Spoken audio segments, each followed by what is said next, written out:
Army chief প্রধান বিচারপতির সাথে দেখা করেছেন এই ধরনের কোনো তথ্য আমার জানা নাই। আমি দু একটা পত্রিকায় দেখেছি, আর অনলাইনে এটা নিয়ে নানান গুজব গুঞ্জন হয়েছে দেখেছি। এসব গুজব গুঞ্জন নিয়ে বিচলিত হওয়ার মতো কিছু নাই, এটা হচ্ছে আমার বক্তব্য।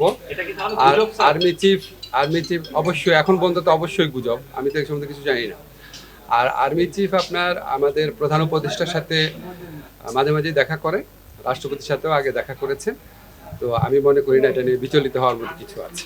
আমাদের রাজনৈতিক দল যারা আছেন, আপনার জুলাই গণ অভ্যুত্থানে যারা পক্ষে শক্তি আছেন, তাদের বিচার বিবেচনা বোধের প্রতি আমাদের আস্থা রয়েছে। এর আগেও বিভিন্ন ইস্যুতে ওনাদের মধ্যে মতবিরোধ হয়েছে, মতবিরোধ শেষও হয়েছে, আপনারা দেখেছেন। তো ওনাদের বিচার বিবেচনা বোধের উপর আমাদের আস্থা আছে।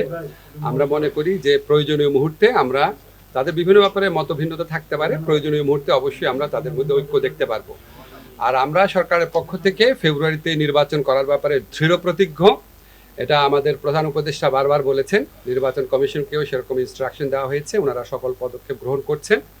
তার আগে কিছু বিষয়ে যে মতভিন্নতা রয়েছে বা মতভেদ রয়েছে, সেটা আমরা আশা করি সেটা দূর হয়ে যাবে। এটা তো আপনারা যদির ব্যাপার বললেন। হ্যাঁ, নির্বাচন আমরা সরকারের পক্ষ থেকে আমাদের যে অবস্থান সেটা আমরা বারবার বলেছি।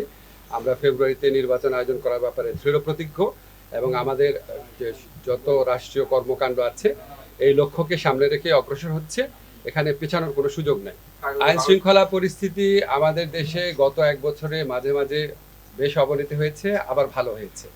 একটা গণ অভ্যুত্থান পরবর্তী পরিস্থিতিতে বা বিপ্লব পরবর্তী পরিস্থিতিতে সমাজে বিভিন্ন রকমের অস্থিরতা থাকে, এবং এই সমস্ত অস্থিরতার প্রেক্ষিতে আইন শৃঙ্খলা পরিস্থিতি মাঝে মাঝে যে আপনার অবনতি ঘটে, সেটা আপনার যতই দুঃখজনক হোক, হতাশাজনক হোক, এটা খুব অস্বাভাবিক বলে মনে করি না। আমরা এরকম সিচুয়েশন আগে ট্যাকেল করেছি, আবার ভালো হয়ে গেছে, ইনশাল্লাহ ভালো হবে আবার।